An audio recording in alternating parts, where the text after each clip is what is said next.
नमस्कार, स्वागत है आपका। मैं हूं आपके साथ अनाया शर्मा। शुरुआत करेंगे बुलेटिन की आज की अहम खबरों के साथ। राष्ट्रीय सचिव मनजिंदर सिंह सिरसा नैनीताल उधमसिंह नगर लोकसभा सीट के बीजेपी प्रत्याशी अजय भट्ट के समर्थन में एक जनसभा को संबोधित करने जसपुर स्वागत मंडप पहुंचे, जहां बीजेपी कार्यकर्ताओं और सिख समुदाय के लोगों ने उनका स्वागत किया।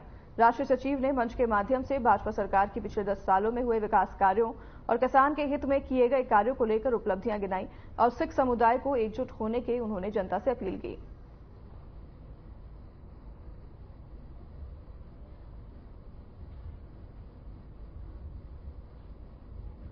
सब तो ਵੱਡੇ मैन्युफैक्चरिंग मोबाइल दुनिया के सब तो ਵੱਡਾ मैन्युफैक्चरिंग जो है वो हिंदुस्तान बन चुका है।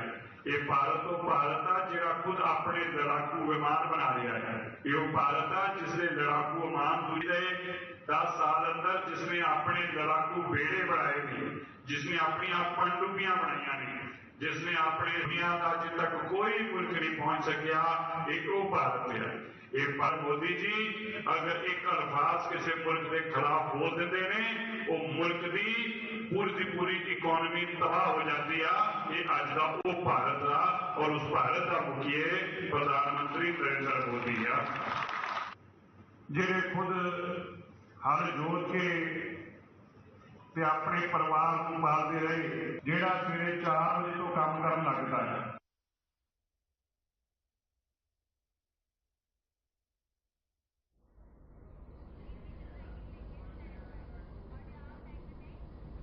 आगे बढ़ेंगे बुलेटिन में। इससे पहले इस वक्त की बड़ी खबर आपको बता देते हैं। देहरादून से इस वक्त की बड़ी खबर सामने आ रही है। देहरादून में तेज धमाका होने की एक खबर है।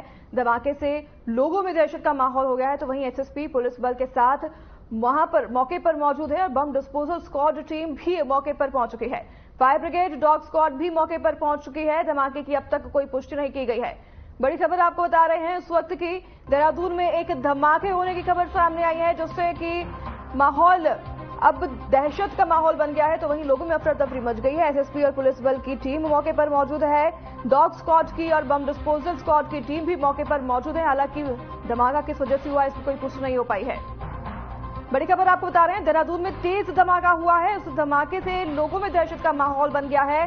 हालांकि धमाके के कारण का पता नहीं चल पाया है, लेकिन एसएसपी पुलिस बल स्क्वाड टीम और बम डिस्पोजल स्क्वाड की टीम मौके पर पहुंच चुकी है। फायर ब्रिगेड की टीम भी मौके पर मौजूद है और किसी की जान आने की खबर भी अभी तक सामने नहीं आई है। बड़ी खबर आपको बता रहे हैं, देहरादून में धमाका हो गया है और उस धमाके के पीछे की वजह अभी तक इसका खुलासा नहीं हो पाया है। हालांकि बम डिस्पोजल स्क्वाड की टीम मौके पर पहुंच चुकी है, तो वहीं पुलिस भी मौके पर पहुंचकर मुआयना कर रही है। बड़ी खबर आपको बता रहे हैं, देहरादून में धमाका हो गया है, जिससे लोगों में दहशत का माहौल बन गया है। वहीं पुलिस मौके पर पहुंच के छानबीन कर रही है।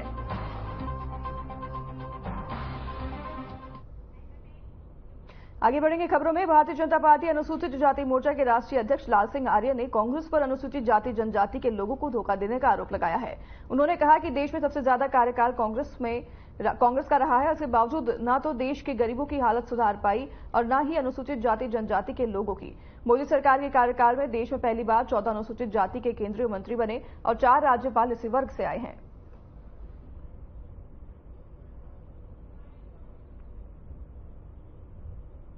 कांग्रेस नारे लगाती थी, उन्हीं बाबा साहब भीमराव अंबेडकर को 1952 के प्रथम चुनाव में और 1954 के भंडारे के उपचुनाव में हराने का पाप कांग्रेस ने किया था। बाबा साहब भीमराव अंबेडकर को मरने के 43 साल बाद बीपी सिंह की सरकार में भारत रत्न का सम्मान मिला, लेकिन कांग्रेस की सत्ता रहते हुए अंबेडकर जी को भारत रत्न का सम्मान नहीं मिला। लोकसभा और राज्यसभा के बीच में जो सेंट्रल हॉल है, कांग्रेस कितनी निर्दयी थी कि उस सेंट्रल हॉल में भी बाबा साहब अंबेडकर का तेल चित्र नहीं लगाया। महर्षि वाल्मीकि, संत रविदास जी बाबा साहब अंबेडकर के नाम से देश दुनिया में कांग्रेस सत्ता में रहते एक भी किसी बड़ी भवन का, बड़ी योजना का नाम अंबेडकर जी, रविदास जी और तथागत बुद्ध या महर्षि वाल्मीकि के नाम से नहीं रखा।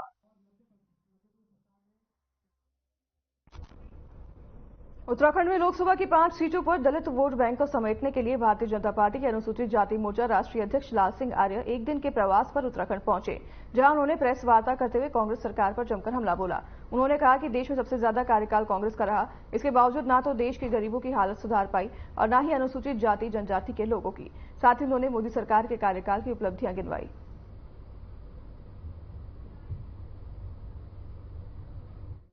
उसमें भी अनुसूचित जाति के सम्मेलन में मुझे जाके भाग लेना है, उस दृष्टि से मेरा प्रवास हुआ है। पूरे देश में अनुसूचित जाति का बस्ती संपर्क अभियान चल रहा है। अभी तक 1 लाख से अधिक अनुसूचित जाति की बस्ती में अनुसूचित जाति का मोर्चा बस्ती संपर्क अभियान कर चुका है। केंद्र सरकार ने मोदी जी के नेतृत्व में अनुसूचित जाति के सशक्तिकरण, महापुरुषों के सम्मान और उनके विकास के लिए जो किया है, उस पत्र के माध्यम से, पुस्तक के माध्यम से हम अनुसूचित जाति की बस्तियों में जा रहे हैं। मुझे कहते हुए खुशी है और एक तरफ दुख भी है। देश को आजाद हुए 75 वर्ष हो गए। 75 वर्षों में कांग्रेस और विपक्ष की मिलकर लगभग 60 साल सरकार देश में रही। ऐसी के कल्याण विकास के नारे तो लगाए गए, गरीब कल्याण के नारे तो लगाए गए, लेकिन व्यवहारिक रूप में उनकी योजनाओं ने अमली जामा नहीं पहन पाया। लोग आजादी की शुरू से जहां से चले थे वहीं खड़े दिखाई दिए और उसी का कारण है कि देश में गरीब घर से निकलकर आने वाले प्रधानमंत्री नरेंद्र मोदी जी बनते हैं, तब जाकर कहीं ना कहीं गरीबों की आशाएं और अपेक्षाएं पूरी होना चालू हो। अल्मोड़ा जिले के सल्च में श्रम बोर्ड प्रतिनिधि सुरेश कड़ाकोटी ने प्रेस वार्ता की। उन्होंने 2024 लोकसभा चुनाव का जीत का दावा किया, तो वहीं उन्होंने कहा कि 2024 के लोकसभा चुनाव में प्रधानमंत्री नरेंद्र मोदी, मुख्यमंत्री पुष्कर सिंह धामी और सल्च विधायक महेश जीना ने जो विकास कार्य किए हैं, उनसे क्षेत्र की जनता में काफी उत्साह है। उत्तराखंड की 5 सीटों पर केंद्र और राज्य सरकार की महत्वाकांक्षी योजना से लाभान्वित होकर 5 सीटों में बीजेपी का परचम लहराएंगे। इस बार के लोकसभा चुनाव में 80% मतदान होगा।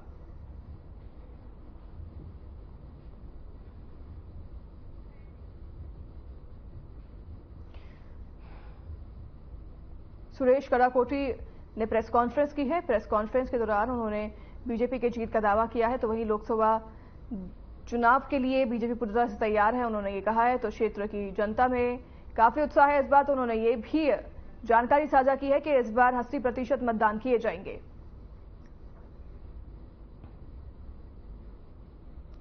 अल्मोड़ा में ये प्रेस कॉन्फ्रेंस की गई, जिस दौरान बीजेपी के जीत का दावा करते हुए सुरेश कड़ाकोटी ने ये तमाम जानकारियां दी। उन्होंने बताया कि इस बार जनता में बीजेपी के लिए खासा उत्साह है और 80% मतदान होगा और बीजेपी को सभी सीटों पर जनता जिताएगी, ऐसा भी उन्होंने दावा किया है। अल्मोड़ा में लोकसभा चुनाव के लिए मतदान अधिकारी मतदाता के घर में जाकर मतदान करवा रही हैं। अल्मोड़ा के तल्ला दनिया में 94 साल की प्रतिभा पांडे ने वोट किया है। मतदान अधिकारी ने कहा कि भारत निर्वाचन आयोग ने ये व्यवस्था बनाई है जिससे अब बुजुर्ग मतदाता घर से मतदान कर सकता है।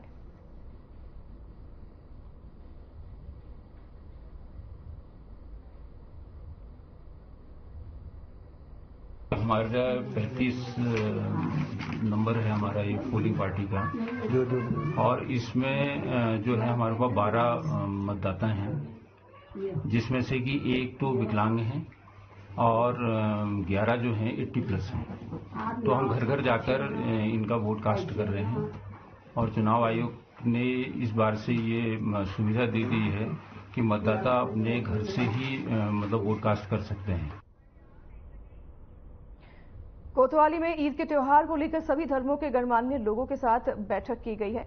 तो वहीं आपको बता दें कि काशीपुर में ईद उल फितर त्योहार एवं नमाज के मद्देनजर काशीपुर कोतवाली में पुलिस क्षेत्राधिकारी अनुषा बड़ोला के नेतृत्व में शहर के सभी गणमान्य लोगों के साथ अमन शांति के लिए एक मीटिंग का आयोजन किया गया, जिसमें ईदगाह कमेटी के सदर हसन खान ने कहा कि ईद का त्योहार आपस में भाईचारे के साथ सभी को मिलजुल कर मनाना चाहिए। उन्होंने प्रशासन से ईद के दिन साफ सफाई, बिजली और पानी की व्यवस्था पर विशेष ध्यान देने पर और ईदगाह वाले रास्ते पर असामाजिक तत्वों पर भी नजर रखने पर प्रशासन से अपील की। तो हमारे कन्वेंशन है पुलिस में कि एक अमन की मीटिंग की जाती है जिसमें सभी धर्मों के लोगों को बुलाया जाता है। अभी ईद आने वाली है तो उसके लिए भी हमारे यहाँ पे काशीपुर थाने में एक बैठक की गई थी। सभी सम्मानित व्यक्ति आए थे उसमें, उनसे उनकी प्रॉब्लम्स पूछी गई। पिछले वर्ष अगर उन्हें ईद में या किसी उसमें त्योहार में उनको कभी कोई समस्या आई थी तो उन्होंने अपनी समस्याएं रखी, उसके ऊपर हम कार्यवाही करेंगे। और पहले एडवांस में मैं सभी को ढेर सारी शुभकामनाएं देना चाहूँगी। मैम कल से नवरात्र शुरू हो रहे हैं, मैम मंदिरों में पुलिस की किस प्रकार से व्यवस्था रहेगी, क्योंकि रिक्शा भी जो है मैम वो मेन मार्केट में जाते रहते हैं तो पुलिस की क्योंकि आज इंडिया कमेटी की मीटिंग थाने काशीपुर में हुई थी, उसमें जो भी व्यवस्थाएं को लेकर के मीटिंग की गई है उस समय हमारे कोतवाल साहब ने, श्री मैडम ने हमें पूरा सहयोग देने की बात कही है। जैसे कि हर साल की तरह इस साल भी वहाँ पर रास्ता में क्योंकि वो बाईपास निकलता है तो वहाँ पर वाहन को रोकना होता है। बहुत सारी व्यवस्थाएं जैसे महेशपुरा में जानवरों को लेकर के है।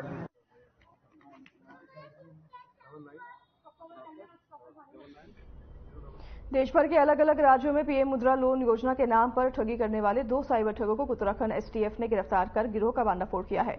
इन दोनों अभियुक्तों के पास से एसटीएफ ने 1,31,100 रुपए बरामद किए हैं, जबकि 14 SIM card, 11 ATM card, 10 mobile, 2 passbook और 7 अलग अलग बैंक की चेकबुक भी बरामद की गई है। विभिन्न पोर्टल पर प्रधानमंत्री मुद्रा लोन के नाम पर ऑनलाइन ठगी की जा रही थी और फिलहाल एसटीएफ के पास ठगी के शिकार हुए 35 लोगों की शिकायत आई है, जिसके आधार पर गिरोह के सरगना और अन्य लोगों की तलाश की जा रही है।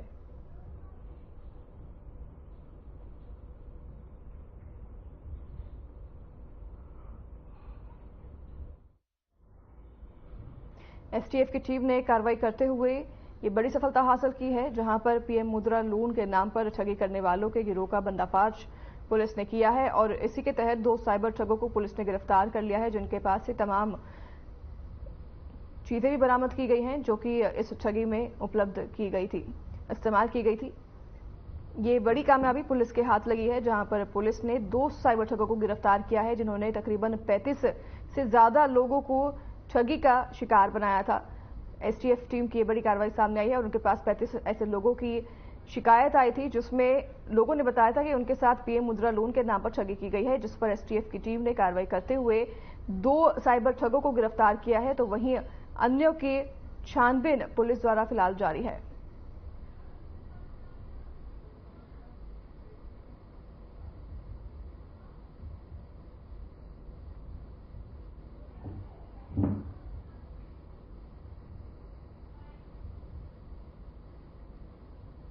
देखिए, भारत सरकार के जो गृह मंत्रालय है उसके अंतर्गत I4C करके एक संस्था है जो कि सभी स्टेट्स में साइबर क्राइम के इश्यूज में कोऑर्डिनेशन और पॉलिसी फ्रेमवर्क बनाने का कार्य करती है। इनके द्वारा एक प्रतिबिंब पोर्टल डेवलप किया गया है, जिसमें कि अगर आपके यहाँ से किसी भी नंबर से किसी अन्य राज्य में कोई भी अगर साइबर फ्रॉड किया जा रहा है तो उस नंबर की स्थिति आपको और शिकायत की स्थिति पता चल जाती है। तो उस पर हमारी टीम के द्वारा प्रोएक्टिवली काम करते हुए देहरादून स्थित कुछ ऐसे नंबरों को चिन्हित किया गया जिनके द्वारा आंध्र प्रदेश और तेलंगाना में साइबर फ्रॉड की कार्रवाई की जा रही थी।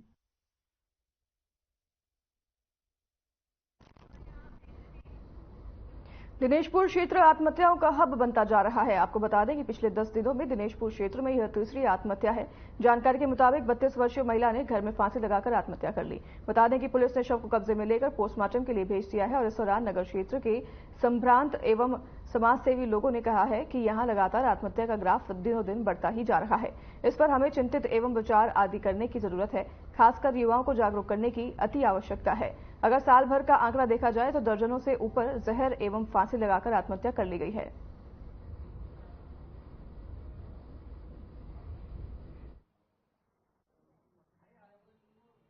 अब वो माँ का प्यार उसको कहाँ से मिलेगा। आज की तारीख में जरा सा भी झगड़ा हो तो लास्ट ऑप्शन वही देख लेते कि आत्महत्या के ऊपर जो है कोई और रास्ता ही नहीं है। हिम्मत से काम लेना चाहिए। जिंदगी बहुत अनमोल है, इसको कैसे बचाया जाए उसको जो है देखना चाहिए। आत्महत्या लास्ट परिणाम नहीं है। 2-3 चीज़ों के विषय पे मैं बात करना चाहूँगा। खाली नशे पे नहीं है, इसके अलावा जो पारिवारिक हिंसा है, पारिवारिक हिंसा बोले, नशे पे बोले या पढ़ाई का डिप्रेशन बोले, युवा या खाली युवा भी नहीं है, इसमें कम से कम 18 साल से 30 साल के बीच में जो लोग 30-40 साल के बीच में इसी के बीच में ही आत्महत्या हो रही है। बहुत ही दुखद घटना है। मेरे ही बगल में रहते हैं और कहीं ना कहीं इनका आपस में प्रेम प्रसंग का विवाह है। मतलब हाँ, प्रेम वाली शादी है शादी है और कहीं ना कहीं इनमें आपस में हल्का फुल्का मनमुटाव होगा तो ये मौत का कारण बना। मेरे ख्याल से बच्चों को थोड़ा सा पेशेंस रहना चाहिए, धैर्य रहना चाहिए। अगर छोटी मोटी गलतियां होता है ये इसका कारण आत्महत्या ना बने।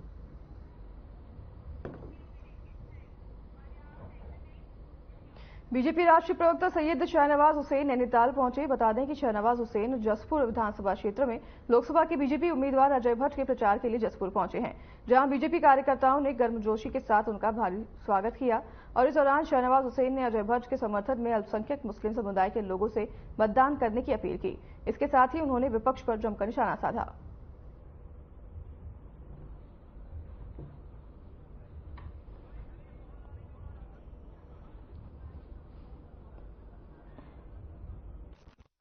मोदी जी को मिला, ओमान का सबसे बड़ा अवार्ड मोदी जी को मिला।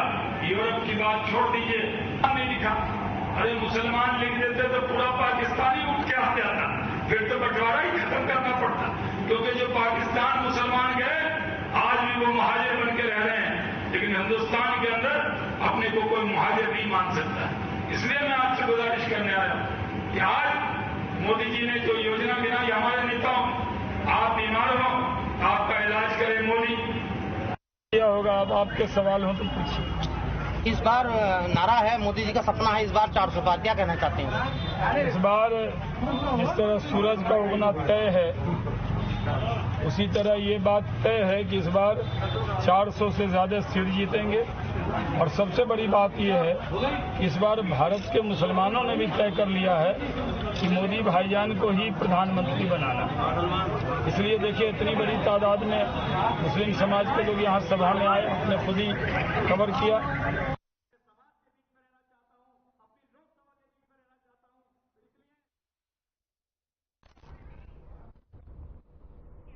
मुख्यमंत्री पुष्कर सिंह धामी ने धारी के लेटी बुंगा में पहुंचकर सांसद प्रत्याशी अजय भट्ट के पक्ष में जनसभा को संबोधित किया। सीएम ने कहा कि कांग्रेस ने जो घोषणा पत्र जारी किया है वो मुस्लिम लीग घोषणा पत्र है। साथ ही कांग्रेस हमेशा से तुष्टीकरण की राजनीति करते आ रही है। सीएम ने आगे कहा कि हमारी सरकार ने यूसीसी बिल लागू करने का काम किया है। सीएम ने कहा कि प्रधानमंत्री नरेंद्र मोदी के नेतृत्व में देश में हुए विकास कार्यों के बदौलत इस बार बीजेपी 400 पार सीट जीतते जा रही है। तो वहीं सीएम ने आगे कहा कि प्रधानमंत्री के नेतृत्व में अयोध्या में राम मंदिर का निर्माण, धारा 370 हटाने के साथ विश्व में भारत का डंका बज रहा है। उन्होंने आगे कहा कि कांग्रेस देश से मोदी को हटाने की कोशिश कर ले, लेकिन देश की जनता बीजेपी के साथ है।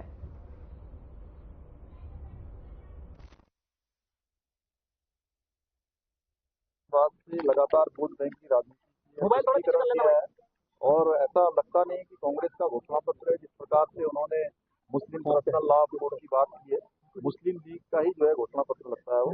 और देश की जनता तुष्टीकरण से, परिवारवाद से, भ्रष्टाचार से उठ चुकी है और मोदी जी ने जो संकल्प लिया है, मोदी जी के साथ देश की जनता है, उत्तराखंड की जनता है। 500 सीटों पर हमारी भारी जीत होगी।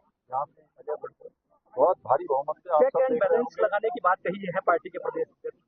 नहीं, चेक एंड बैलेंस नहीं है, मैंने कहा है कि थोड़ा स्क्रीनिंग करना है, एक क्राइटेरिया बना। एक पुष्कर दा आखिरी सवाल है मेरा, छोटा सा सवाल है। इस इलाके में करीब हजारों जो कार्यकर्ता है बीजेपी या फिर जो तमाम प्रधान हैं या तमाम लोग हैं, वो पुलिस ने 161 में पाबंद किया है, 107-16 में पाबंद किया है। कई बीजेपी के कार्यकर्ता हैं, क्या पुलिस कांग्रेस के लिए काम कर रही है? यहाँ पे बात हो गई है, हमारे संज्ञान में आया है। तो अब क्या बताऊं मैं उनके लिए, भाई कितने सालों बाद तो पहाड़ों में गांव में घर आए हैं, उनको पता ही नहीं है बेचारे, कभी कुछ बोल दे रहे कभी कुछ बोल दे रहे हैं। अग्निवीर सफल योजनाओं में से एक है। पूरे विश्व के देशों की आर्मी का स्टडी करने के बाद अग्निवीर को लाए हैं। हमारी एक फौज तो अंदर है, दूसरी फौज हमारी जनता में रहेगी। आज आप देख रहे हैं इजराइल और गाजा पट्टी में जो हमारे नागरिक है, हमारी माताएं बहनें भी वहां पर ट्रेंड है, बंदूक उठाती हैं। देश की सुरक्षा इससे जोड़ी गई है। और सबसे बड़ी बात यह है कि किसी चीज की कोई कमी नहीं कर रहे हैं हम। कभी कभी अगर कोई पुनर्वलोकन करना पड़ता है वो भी करने के लिए हम तैयार हैं। आपने ये नहीं कहा कि OROP में 11 अप्रैल को आईडीपीएल के मैदान में प्रस्तावित प्रधानमंत्री नरेंद्र मोदी की विशाल जनसभा के लिए तैयारियां शुरू हो गई है। वहीं मुख्यमंत्री पुष्कर सिंह धामी ने भूमि पूजन कर सभी तैयारियों को जल्द से जल्द पूरा करने के निर्देश अधिकारियों को दिए हैं। मुख्यमंत्री पुष्कर सिंह धामी ने कहा कि प्रधानमंत्री नरेंद्र मोदी का उत्तराखंड से बेहद लगाव है। नरेंद्र मोदी के दिल में उत्तराखंड बसता है, इसलिए वो बार बार उत्तराखंड आना पसंद करते हैं। यही वजह है कि प्रधानमंत्री नरेंद्र मोदी की बदौलत उत्तराखंड में 2 लाख करोड़ रुपए की योजनाएं धरातल पर गतिशील है। फिलहाल चुनाव का दौर है और उत्तराखंड की 5 सीटों पर बीजेपी का मुकाबला करने वाला कोई नहीं है।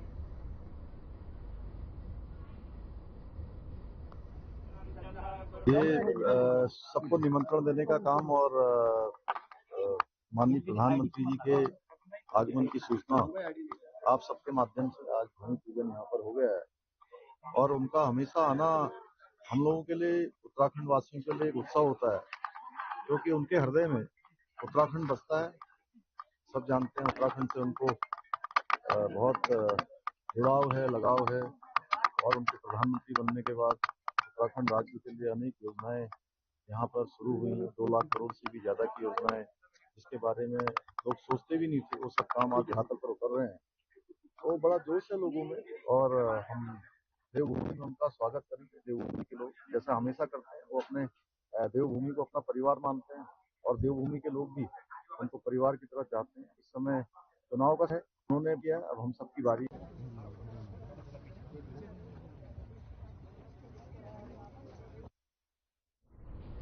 11 अप्रैल को ऋषिकेश में प्रधानमंत्री नरेंद्र मोदी जनसभा करेंगे। इसकी तैयारी को लेकर कैबिनेट मंत्री प्रेमचंद अग्रवाल ने बीजेपी कार्यकर्ताओं के साथ बैठक की। बता दें कि इस कार्यक्रम को सफल बनाने को लेकर कार्यकर्ताओं को जिम्मेदारी सौंपी गई है। रविवार को बैराज रोड स्थित कैंप कार्यालय में बैठक का आयोजन किया गया। बैठक में कैबिनेट मंत्री डॉक्टर प्रेमचंद अग्रवाल ने कहा कि आईडीपीएल हॉकी मैदान में 11 अप्रैल को जनसभा आयोजित की जाएगी। इसके साथ ही कैबिनेट मंत्री ने कार्यकर्ताओं को जनसभा को सफल बनाने के लिए ऋषिकेश विधानसभा से 1 लाख से अधिक कार्यकर्ताओं को एकजुट करने का लक्ष्य दिया है।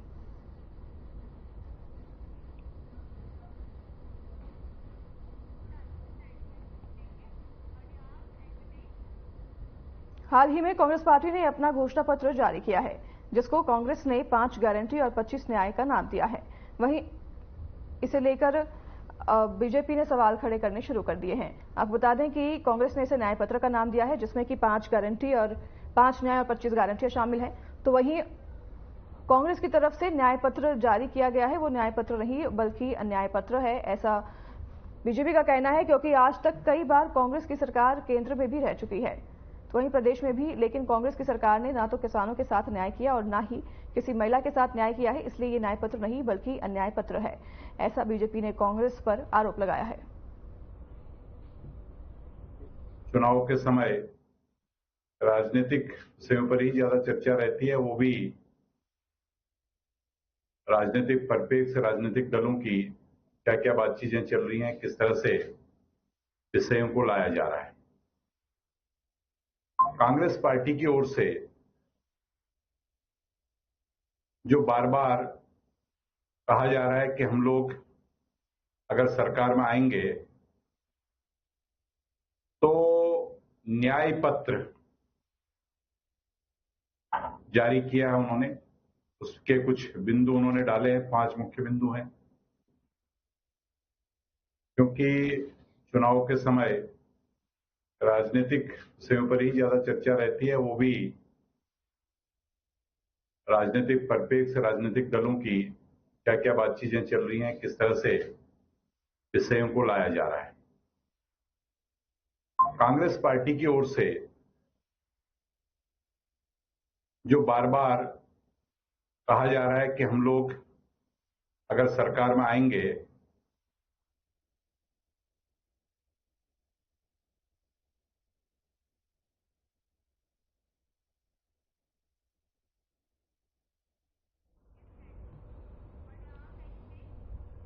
तो फिलहाल इस बुलेटिन में हमारे साथ बस इतना ही। नमस्कार।